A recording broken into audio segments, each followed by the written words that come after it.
You're listening to the Telltale Channel. Don't forget to check me out on all social media: Patreon, Twitter, Teespring, and Etsy. All links can be found in the description or on my website, telltaleatheist.com. Hey, this is Owen. If you're comfortable, leave your first name and state at the sound of the tiny truck backing up. Hello, Owen. This is Jackson from Oklahoma. Anyways, I was calling because I just recently converted from Christianity to agnostic atheism. And I go to a Christian school. Most of my family are Christians. And I'm sort of worried that because of my newfound beliefs that it's possible I could lose friends or not have as close of a relationship with some of my family members. And I don't have much of an outlet really I feel like, to talk about this sort of stuff. I was wondering if you had any advice on this, or maybe what you did when you were transitioning from being a Jehovah's Witness to an atheist. I don't know. I'd love to hear from you. And man, can you feature Alpha Force Zero in another video? I mean, it's been forever, I feel like. Anyways, see ya. Yeah, it has been a while since I've featured Alpha Force Zero in a video. I should really get her back in there. It could be interesting. Could be an interesting video. Actually, my most viewed video of all time was with her. I'm not sure why. I guess people just like kids. I don't know. It's pretty funny, but one of these days, maybe I'll get her back in there.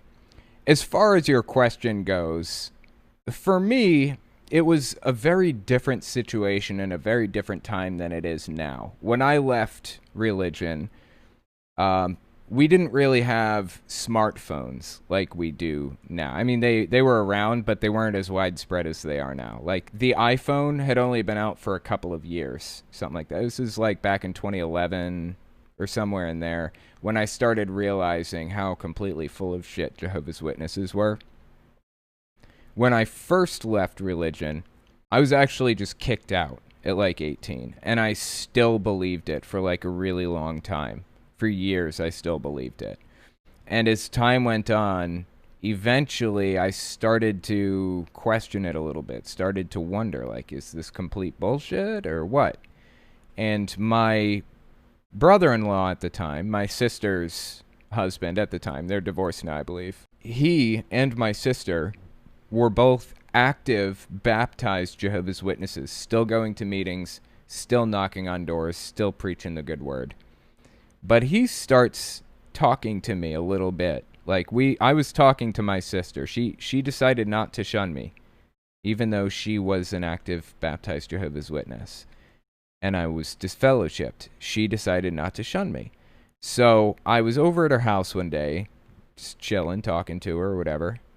And her husband comes up to me, and he's like, you know that Joseph Rutherford, the second president, that's who it was, had a mansion built for himself with Jehovah's Witnesses money during the Great Depression when everybody was broke as shit.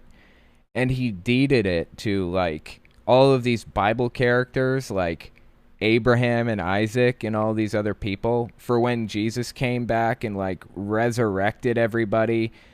The mansion would be there for these old Bible characters to own. And mind you, during the Great Depression, remember, he decided to just live in it to keep it warm for them. He didn't want it to, go stale or whatever, I guess. So he lived in this giant-ass mansion built out of Jehovah's Witnesses money to keep it warm for these Bible characters until they came back.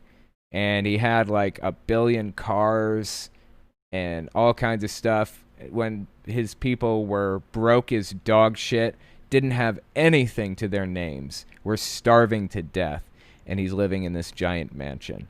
So he's telling me this story about it, and the dots start connecting. Like, holy shit, Jehovah's Witnesses are full of it. Like, they are just as sick and corrupt as any group out there. And once I made that connection, that's all it took. I realized they were full of it. I realized every other church was full of it too, because that's what Jehovah's Witnesses taught me from a young age. And I just defaulted to not believing in anything. I just defaulted to atheist. Now, there weren't really, there were probably communities back then. In fact, there were communities of atheists back then. The hard part is getting involved in those communities. You have to get involved in them. I'm on Twitter. There are a bunch of people like me on Twitter. Mr. Atheist and Shannon Q and just a bunch of people. A bunch of atheist YouTubers. We're all on Twitter. And there are a bunch of normal atheists who aren't YouTubers on Twitter too. Get involved there. If you can't find anybody in real life, you have to get involved there. Talk to them. Talk to all of us. On Twitter, on Discord, on Facebook, everywhere.